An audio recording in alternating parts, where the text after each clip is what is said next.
Okay, our second winner is last four digits 9616. Ah! And Marcia, congratulations. You have a one-year membership to the museum. And if you have a 1 year, you can re-gift to someone else. I just renewed. Well, you can re-gift. To our daughter. Thank you. Yeah, that's great. So now why don't we take some questions from the audience, and raise your hand. I'll run around with the microphone. Any questions? Okay.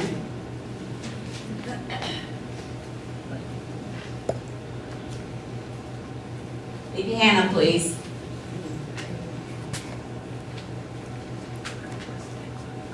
Pass this up here, please. And please give your name. Hello. My name is Eileen Smith, and I've lived in Reston for 44 years. And I want to thank Carol and the panel for mentioning Reston Black Focus, which is an organization that my deceased husband started in Reston years ago. And you might wonder why would he start an organization called Reston Black Focus in such a wonderful little town. Well, he wants to make sure that the lifestyle and culture of Black folk not get lost in the new and growing community. And Reston Black Focus is very involved in lots of things, education. As a matter of fact, there was one incident where the children brought a letter home from school, the Black children, African American children, said that their kids are going to be tested for sickle cell. They're going to be removed from the classroom. Well, because we had an organization, Reston Black Focus, we got together, we told the kids to not leave the classroom at all. And we didn't start here, we went to Richmond, if you remember, Carol. We sent a letter to the governor and to the Secretary of Education. But the nice thing about Reston Black Focus is that everybody was involved. You know, people, white people would come to, when is Focus going to have the next, event? And every Labor Day weekend we had an event. There were a couple other things I wrote down that I want to say. So now that my husband is deceased, it gives me an opportunity, and our kids, when we moved here, we had 2 small kids. Now we have grandkids and great-grandkids. So they will be able to experience this legacy, which I'm really happy about. And the other thing is that there was no hospital when we moved to Reston. We were going to Fairfax. And my son had asthma. And whenever he had an asthma attack, we were on the highway going to Fairfax Hospital to get him treated. So a group of us got together one day. We said, you know, we need a hospital in Reston. Priscilla Ames and Emery and all of us, Carl and I have to go Carl's Ingerbritson, yeah, Carl Ingerbritson. We all got together because we need a hospital in Reston. And I was the outreach person, I was the community person, get everybody together. And we were going back and forth to Richmond, testifying. And we finally did all the stuff. I didn't know you had to do all the stuff you had to do at the hospital. And we finally got a hospital in Reston. So whenever I go to the hospital, I said, you know, this is my hospital for everybody. Everybody needs to treat me nice here. Because I said, we almost got killed trying to bring this hospital to Reston. We were coming back from Richmond one day, it was snowing, and the bus driver was just driving, and we were drinking. And all of a sudden, he almost went off the road, and oh my God, it's the most awful thing. So, but one thing about Reston is that we all work together as families, white and blacks together. And the other thing, Reston was built to accommodate, you know, all folk, everybody. And there was no black church in Reston when we moved here. But we're going into Washington or not participating at all. So I decided one day that we need a black church in Reston. So I called my friends and they all came to my house and we started having a church meeting at my house. I called Enid Butler, who was assistant pastor in Washington, and he started coming on Sundays. So that's how things get started. There's always a humble beginning. Nothing drops from the sky. There's a humble beginning. So that's how the churches got started in Reston. And Doris mentioned Cedar Ridge. That's one thing the Black Focus was concerned about, because we went to Gulf Reston and said that we need low and middle income houses in Reston, but we just didn't want them put off by themselves. We wanted them surrounded by other homes, and that's how Cedar Ridge and these other places that was taken into consideration. So anyhow, I think that's, one thing the Reston Black Focus did, I don't know if it's still there, we need to go and check one day. We planted a tree, I don't know if you remember Martin Luther King and Hickory Cluster. We planted a tree to honor Martin Luther King in Hickory Cluster. So we have to check and see if that tree is still there. Yeah, in back Hickory Cluster. In fact, we used to live at Hickory Cluster, and I remember when we first moved here, my mother-in-law came up from Boston. We moved here from Boston, and she came up to visit us, and she started screaming. She said, "Oh, Rodney, Rodney, somebody's running out back. Somebody's running." So Rodney says, "What are you talking about?" He said, "I saw this man just running." So Rodney said, "He's not running, he's jogging." So we got a lot of jogging. Thanks. Thanks, Claudia. Any other questions?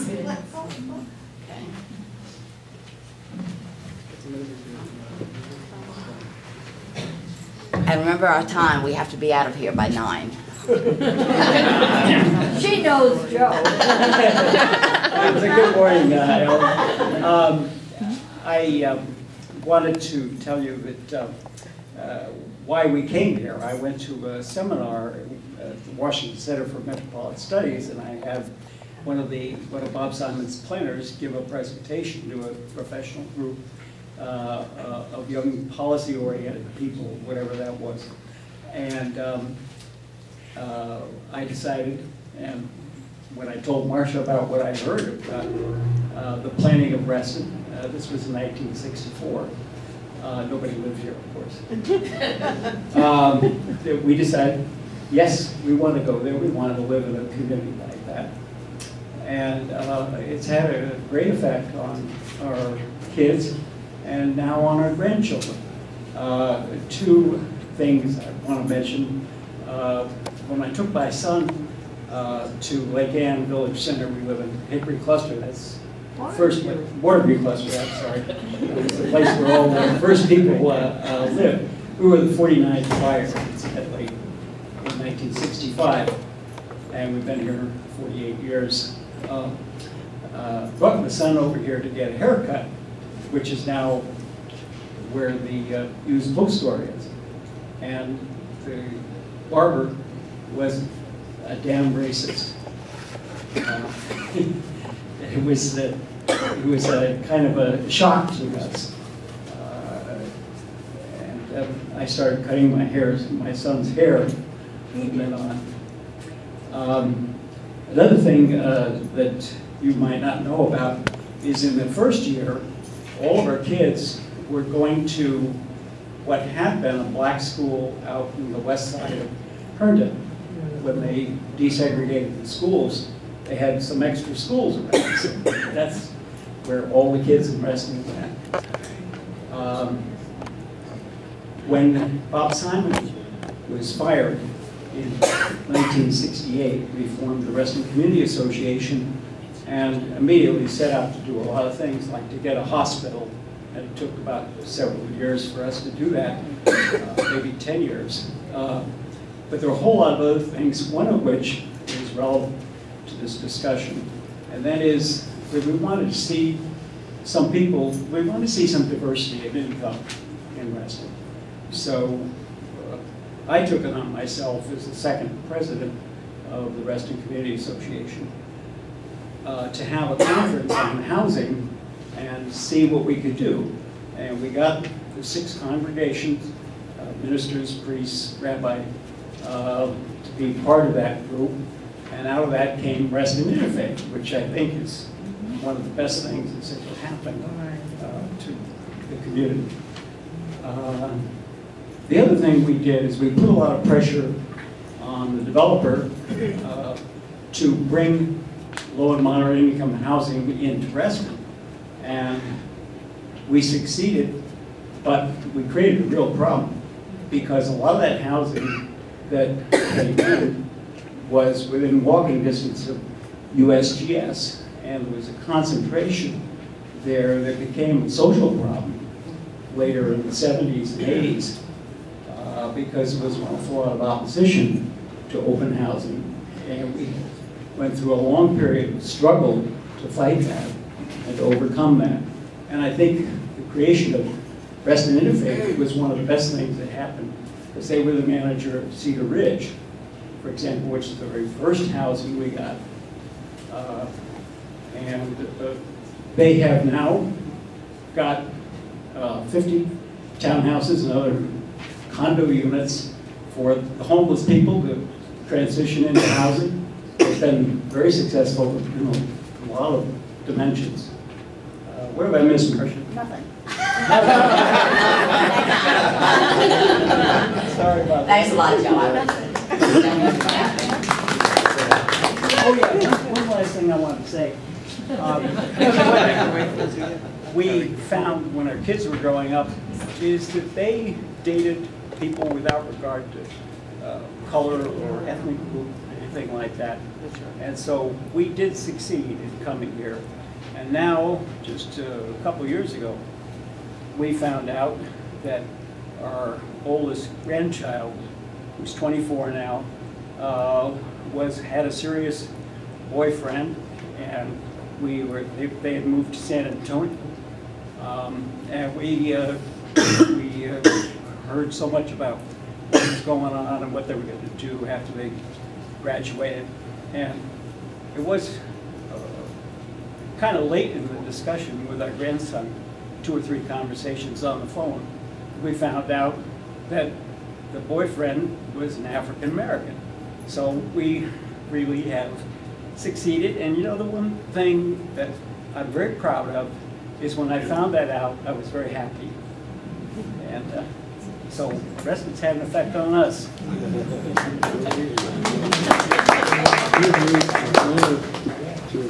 My name is Kenny. This is my first meeting, so again, I see a number of people were born in New York and in Boston. And, I was born in New York. I went to Queens College. One of my classmates was a fellow by the name of Cheney. And I went down to, he was one of the people that went to Mississippi and was killed by the Ku Klux Klan. I first came to Reston. I mean, I have the whole history of New York, but time is limited. By the way, getting to come here is not easy. The sign outside said it's a closed meeting. But anyway, it says it's a closed meeting. But anyway, I came to Reston in 1983. And I packed up my Land Cruiser, and I was transferred down here on business. And I drove down the Jersey Turnpike, came out around 7, and there was a big green sign that said, "Turn left to Reston." And Reston to me was a paradise. And we bought a small house near Lake Audubon, and we lived here for about 6 or 8 years. And you know, Reston, I mean, again, there are people from all over the world here. So I won't bore you. I lived all over the world, including Bangladesh, and I did the relief efforts in Bangladesh. And I'm here to tell you that the superintendent, is it Hutchins? I call her the Mother Teresa. I call her the Mother Teresa of Reston, because the things that I see in Reston are worse than what I saw in Calcutta. it's time for somebody to be bold and to say that. Because if you think that if you think this battle is won, turn on your television, listen to the testimony yesterday before the Supreme Court, where Anton Scalia is trying to undo the voting rights. Right. Yeah. So the battle continues, and I'm here to help. Thank you very much.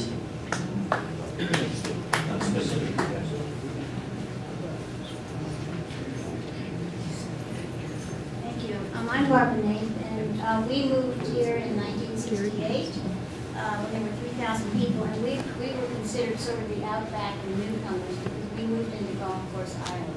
And most of the people lived up here around Lake Erie. So anyway, the reason I wanted to speak is that our daughter has raised our grandsons here, and so I had children that opened almost every elementary school in Reston because that's how it was. One opened Langston Hughes, then they went to South Lakes, and my grandsons went to South Lakes. So I was a second-generation parent there. But my second grandson graduated from there in 2007, and during the presentation, the student that was speaking explained, he said, you know, when you come out in the halls at South Lakes, it's like a box of crayons, and we're not even all Crayolas. And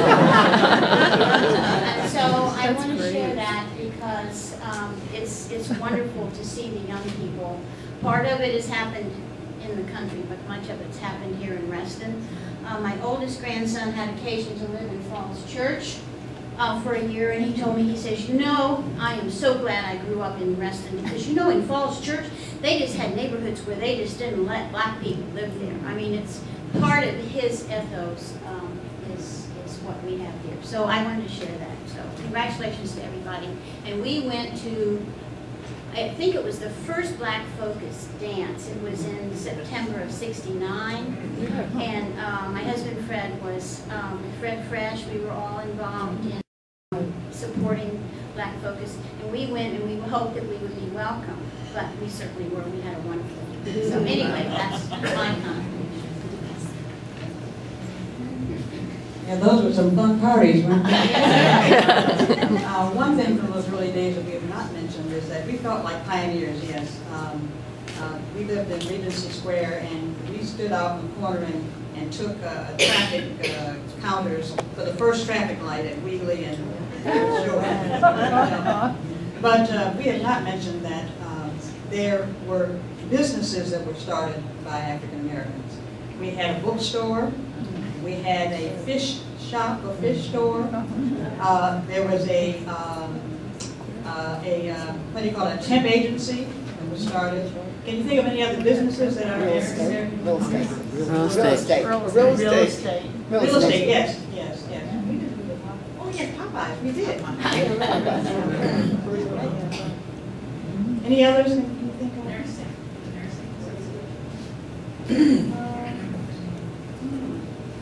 But anyway, I thought that was a big contribution to Reston.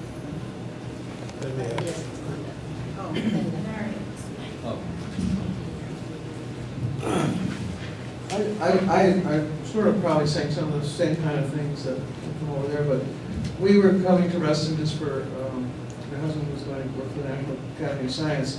He had a big project he was going to do for 18 months, and I'm now here 36 years. But we asked around where in the Washington area should we live, and someone told them about Reston. And we had 3 children, and we wanted to bring them up in an integrated community. And there weren't, African American folks came here because it was integrated, but so did the early Caucasian families. I think a lot of us came because we were kind of activists, and we were kind of wanted our children not to be in a situation where they walk. I remember I was at the University of Michigan, and the people who came there had never seen a Jew, they had never seen a black person, and it was, I didn't want that for my children. And so they also were colorblind. My son is married to a young lady from China, And they live here in Reston right now. He's in the Foreign Service, but he's doing this here. And my daughter's married to a Turkish fellow. So, and my younger son is dating a Jewish girl. He's sort of out of sync with the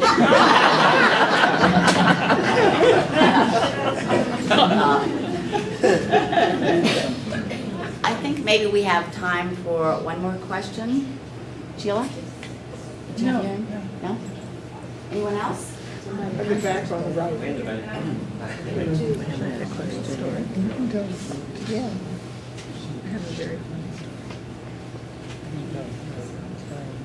I think I'm probably the only person in the room that hasn't lived here 25 years. My husband and I moved to Reston in 2006. We've just been in this area about 6 or 7 years and really just ended up here by chance. I have a friend from high school that was living in Reston, and she found out I was moving. She lives in Burke now, and she found out that she used to live in the Reston area and suggested this area to us, as well as a couple of my coworkers. I work in DC, but I have a couple of coworkers that live out here, and so they said, "Look, why don't you look in Reston?" They knew we were looking to buy a home, and we didn't want to live in the district. But we really enjoyed the time that we've been here. And my son was a freshman in college when we moved here, so we didn't have the benefit of attending, being involved in the school system. It's good and maybe a plus or minus depending on who you talk to. But I was born in New York. My family moved to California when I was in elementary school. I was raised in Los Angeles. Two cities, that New York City and Los Angeles, are typically are considered pretty diverse cities. I left Los Angeles to go to the University of Minnesota for college and subsequently to St. Louis to law school. And I tell my son all the time, and he's made the same observation, having grown up in St. Louis, that Reston is the most diverse city that I've lived in my life. And that, that's someone with New York and LA as a reference. So I really enjoy it. Anywhere you go, my son is always commenting. He just recently moved into the district, but he always comments compared to St. Louis, it's basically black and white. That he just loves the diversity of this whole region, and specifically Reston. So we plan to stay. And I really enjoyed hearing the history and the stories, and pleasantly I'm surprised to see a couple of people from my book club. My name is Yuri Walker, and this is my husband, Willie Moore. Thank you. Okay, great comments, great stories. I see one Can more I just hand, say and I one? guess I'll have It's to. a short, funny story. It's a short one. A funny one. Yeah, it is a funny story. And since she's a board member, I'm going to have to. She has executive privileges. Well, I just think this is a sort of funny question on Bonnie Harkness, or a funny story. Name? Bonnie Harkness. A few years ago, a friend of mine who lived in Reston for many, many years told me this story, and I think it's a great story about integration in Reston. So when she first moved here, which was, I think now it would have been, well, in the beginning, so maybe 41, 42 years ago, she lived next door to a black family on her street, and he was outside mowing the lawn one day. And a woman pulled up in her car. She was white, and she was looking for some help, I think, with her yard. And she rolled down her window and she said, "Oh, excuse me, can you tell me what you charge this lady, or this family, to do the yard?" And he said, "Well, this lady I work for free because she lets me sleep with her."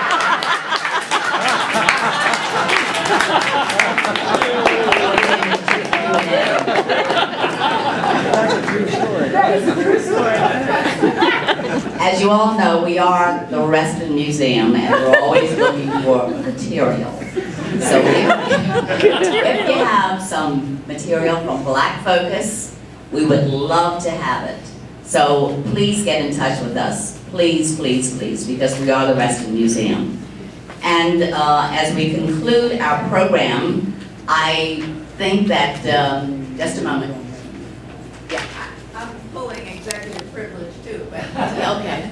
just to elaborate on what Ellen is saying, next year, beginning in 2014, is going to be the 50th anniversary of Reston, which has come very fast. And that's one of the reasons we're interested in collecting as much information as we can, especially from some of the earlier pioneers, because we can use that in the material that the museum will use and our film that's being made will use. So if you want to clean out your drawers, before you throw it in the trash, the museum will take it, look through it, sort through it, and it will be used for this celebration. So I'm really encouraging you, just come, dump it off, and we'll use it. Thank you. Thank you, Lynn. You might have noticed in your chair we have another lecture, and that's going to be on March the 28th, right here at the Community Center, Lake Ann. And I think that will be our last lecture of the series. Is that correct, Shelley? Yes, there's 3. I certainly want to thank our facilitator and our panel. It's just been a very, very information-packed.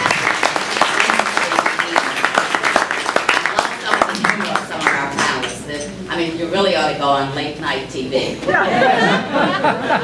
as we conclude, I've asked our facilitator and also great of our panel to sort of leave us with a closing remark as we leave the Community Center. Okay. I'll start with Carol if Carol would like to make a comment. Then we'll work this one. Carol, we'll start with you, and Laura will take after. If you'd like to make opening comment, closing comment, that's great. Thank you all for coming. It's been great to share our experiences and to also know that we have a lot more work to do, particularly concerned about our schools and our children. I was a principal at Terrace Elementary for 9 years, and we did see some children, particularly African American, Hispanic, and poor children not doing as well. If we can figure that out, maybe by volunteering in the school or being a mentor or something, I think that would help. But thanks for this opportunity to share. I say thank you too, and I think that there are many lessons to be learned from Reston, and I think we have to just always remember it takes the power of all of us to help all of us. And of course, the children are the most important. But if you just look around the room, you see the power that we have. Just like to thank you for the opportunity to come and share some of my experiences in Reston. And thank you for coming out, and hope that you learned something that you didn't know before you came tonight. I also like to extend appreciation for those of you who are working to make this a beloved community. I think the ideas by Robert E. Simon are great ideas, not only for this community, but for this nation.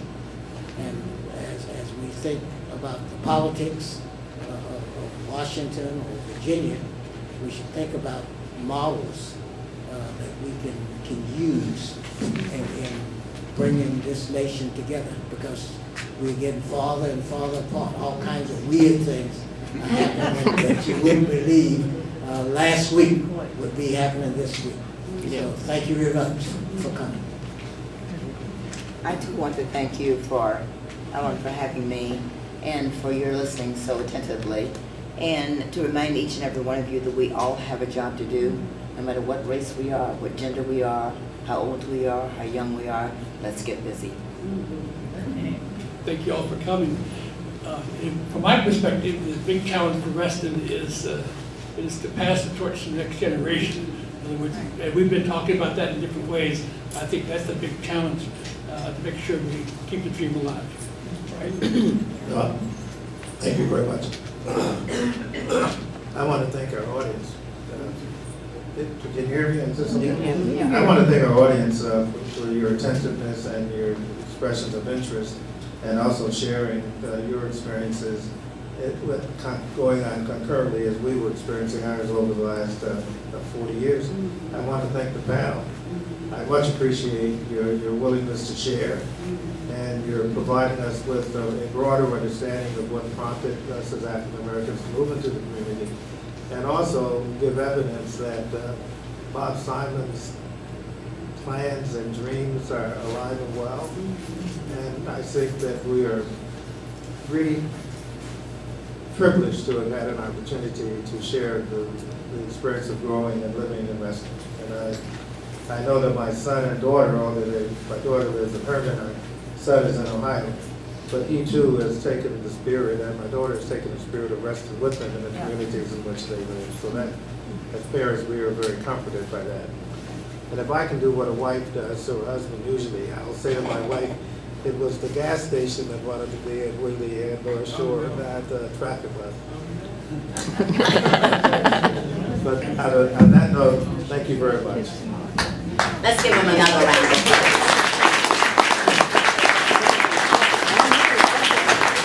Thank you so much, and do not forget your museum, the Reston Museum, right across the plaza.